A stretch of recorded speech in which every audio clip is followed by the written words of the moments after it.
네, 이번에는 안양 지역의 사례들을 발제하도록 하겠습니다. 먼저 저희 아이들과 함께한 부분인데요. 아이들과 함께 희망을 그려가시는 충운부 지역아동센터의 이신혜 센터장님의 2020년 코로나와 함께한 안양시 지역아동센터 이야기라는 제목으로 우리 아이들과 함께한 사례를 이야기해 주시겠습니다. 네, 박수로 모시겠습니다. 네, 안녕하세요. 충운부 지역아동센터 이신혜 센터장입니다. 오늘 2020년 코로나와 함께한 안양시 지역아동센터 이야기를 여러분들과 함께 나눠보고자 합니다. 오늘의 사례는 제가 근무하고 있는 충운부 지역아동센터 이야기를 중심으로 하고 안양시 지역아동센터의 연합회에 속해 있는 다른 기관들의 활동 내용이 포함되어 있음을 안내해 드립니다.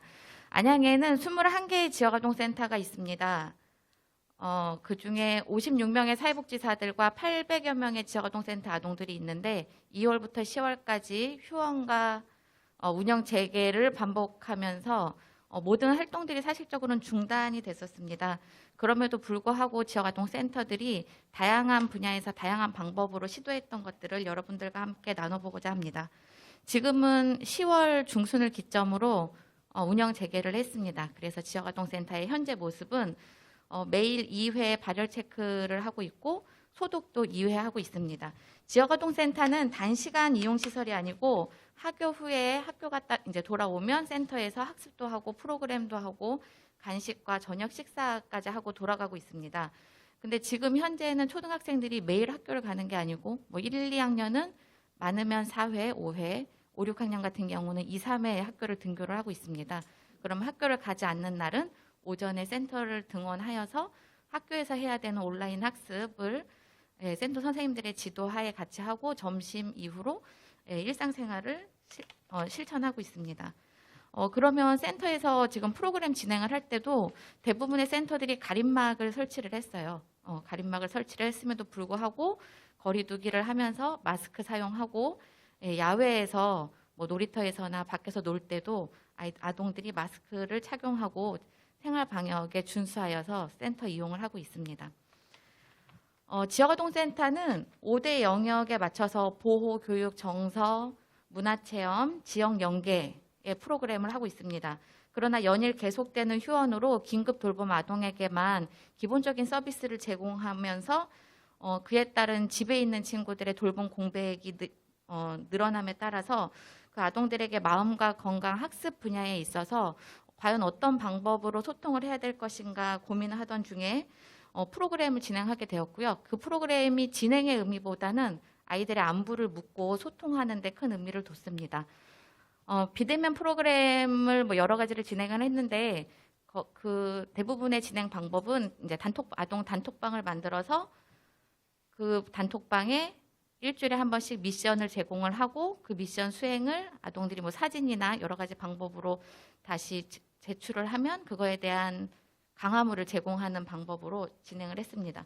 근데 이제 아동이 핸드폰이 없는 경우도 있었어요. 그럴 경우에는 미국 계정으로 카카오톡을 또 만들 수가 있더라고요. 그래서 이제 전화번호 없이 카카오톡을 만들어서 같이 활동을 했습니다. 첫 번째 프로그램으로는 우리 대한민국이 에너지의 날이 있습니다. 밤 9시에 전국이 불을 끄는 프로그램인데 많은 분들이 모르시기는 해요. 근데 8월 22일 날이 에너지의 날이어서 그날을 기점으로 우리 친구들에게 우리 밤 9시부터 9시 5분까지 불을 끄는 프로그램을 가족들이 다 같이 참여를 해보자. 그래서 그 앞에 나온 사진에는 9시 2분에 불이 꺼 있는 사진, 9시 1분에 불이 꺼 있는 사진들을 아동들이 제출을 했고, 그래서 이거는 가족과 함께 할 수 있는 프로그램이기 때문에 아동들이 가족과 함께 먹을 수 있도록 베스킨라빈스 아이스크림을 제공을 하는 프로그램을 진행을 했습니다. 두 번째는 우리 집 2배 즐기기입니다. 아동들이 밖으로 나갈 수 없는 상황들이 늘어남에 따라서 집에서 할 수 있는 것들이 필요했어요. 그래서 분리수거라든가 아니면 내 방 정리, 신발장 정리, 음식물 쓰레기 남기지 않기, 빨래 정리, 동시 필사, 에너지 아끼기, 가족과 보드게임 등 다양한 프로그램을 집어넣어서 이 중에 내가 2줄만 빙고를 채우는 그런 프로그램도 진행을 했습니다.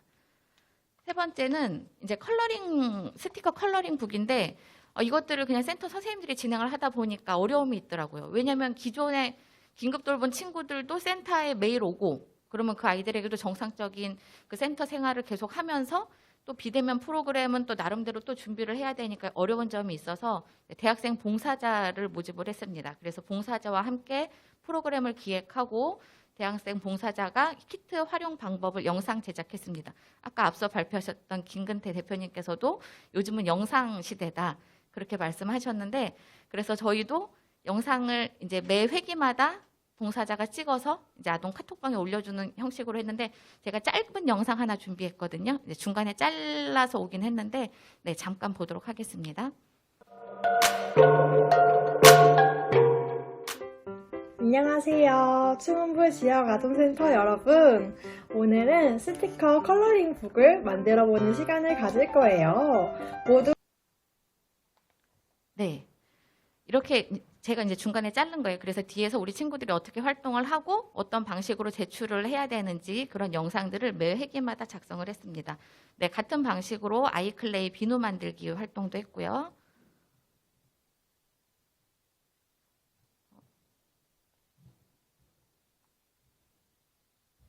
네. 이게 영상하고 같이 넘어가 버려서 네, 됐습니다. 네. 비누 만들기 프로그램도 했고, 그 다음에 과자집 만들기, 그 다음에 추석 맞이 해가지고 가족들과 함께 뭐 젠가나 할리갈리. 이 젠가나 할리갈리 같은 경우는 아버님이 같이 참석을 해준 가족도 있고, 온 가족이 함께 참여를 해준 네, 가족들도 있었습니다. 또 그리고 이제 버섯 만들기 프로그램을 이용을 해서 아동들이 버섯을 키워서 집에서 요리까지 해먹는 프로그램으로 마음케어 프로그램들을 진행을 했습니다.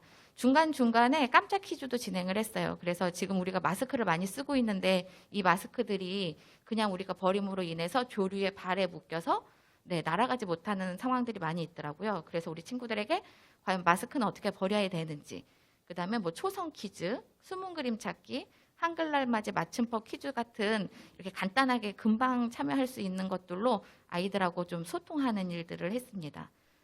네, 다음으로는 건강케어 프로그램입니다. 지역아동센터는 급식과 간식을 매일 하고 있는데 우리 친구들이 학교 급식 중단으로 인해서 3월부터는 저희가 2끼를 제공을 하게 됐습니다. 그래서 3월에서 5월까지 3개월 가까이 수제 도시락을 매일 2회씩 만들어서 배달을 한 센터도 있었고요. 근데 이제 5월 이후로는 이제 날씨가 너무 더워지다 보니까 이제 대부분의 센터들이 부식으로 변경을 했습니다. 부식도 마찬가지로 하루 2식을 준비를 해서 주 1회 제공을 했는데 뭐 반찬, 간식, 과일, 고기류를 다양하게 10월 중순까지 제공을 했습니다.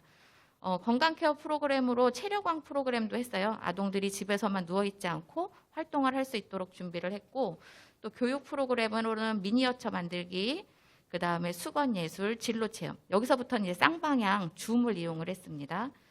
그 다음에는 뭐 독서 논술, 안양시에 화상영어가 있는데 화상영어를 코로나 시기에 무상으로 지역아동센터에 배포를 해주셔서 아동들이 주 2회, 3회 네, 가정에서 화상영어 수업도 하고 있습니다. 또 주니어 건설 프로그램도 참여를 했고요. 그 참여를 한 친구들 중에 처음에 힘들었지만 너무 재밌었다. 그렇지만 센터에 오고 싶다. 친구들을 핸드폰으로 만나니까 신기했고 가족과 함께하니 좋았고 집안 또 청소를 하니까 엄마가 좋아하셨는데 이 모든 것들을 친구들과 함께 하고 싶다는 의견이 다수가 있었습니다. 종사자들은 며칠은 아동들이 없어서 편했지만 계속되는 썰렁함에 우울감을 느꼈고 또 이런 코로나 시대에 우리들이 더 공부해야겠다는 생각도 했습니다. 휴원 아닌 휴원 중인데 다른 사람들이 센터가 모두 쉬는 줄 알고 있어서 네, 좀 어려운 점도 있었고 이 위드 코로나 적응해야 된다는 의견도 있었고 집에 있는 아동들의 방임, 게임 중독, 학습 격차 등도 걱정을 하는 센터들도 있었습니다. 이 포스트 코로나 시대가 우리 지역아동센터에 남긴 과제로는 지역사회 돌봄의 중심이 된 지역아동센터의 기능 변화가 있어야 될 거라고 생각을 합니다. 그리고 또한 2, 3인의 종사자가 비대면 프로그램을 만들고 전파하는 데는 어려움이 있었습니다.